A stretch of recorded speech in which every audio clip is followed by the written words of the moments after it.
আসসালামু আলাইকুম। হ্যালো বন্ধুরা, সকলে কেমন আছেন? আজকে একটি গরুর ঘরে ওয়ারিং এর কাজ করলাম। আমি আপনাদেরকে ভিডিওর মাধ্যমে দেখাচ্ছি কিভাবে ওয়ারিং এর কাজটি করা হয়েছে। এখানে প্লাস্টারের উপর দিয়ে পাইপ দিয়ে টেনে নিয়ে যাওয়া হয়েছে, আর তারগুলো বাহির করে রাখা হয়েছে। ফ্যানের লাইনগুলো আড়ার গা দিয়ে দেওয়া হয়েছে এবং দুই পাশে দুটো বাল্বের লাইন করা হয়েছে। গোয়াল ঘরটি যিনি তৈরি করেছেন সে আমাকে বলেছে সুইচ বোর্ডগুলো বাইরে দিতে, কারণ বাইরে দিলে তার সুবিধা হবে।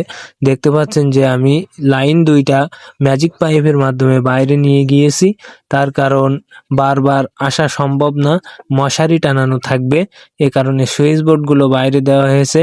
5টা ফ্যানের 5টা সুইচ দেওয়া হয়েছে এবং দুইটা বাল্বের দুইটা সুইচ দেওয়া হয়েছে, দুইটা সকেট দেওয়া হয়েছে।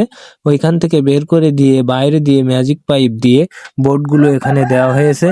আবার এখান থেকে মেন লাইন চালের তলা দিয়ে নিয়ে যাওয়া হয়েছে। নিয়ে গিয়ে এইখানে একটা মোটরের সুইচ বসিয়ে দেওয়া হয়েছে। মোটরের সুইচের ওখান থেকে আবার সামনে গিয়ে একটি গোয়াল ঘর আছে।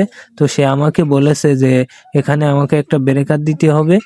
আমি ওখানে একটা 32 এম্পিয়ারের ব্রেকার দিয়ে ভাগ করে দিয়েছি, কারণ ওই পাশে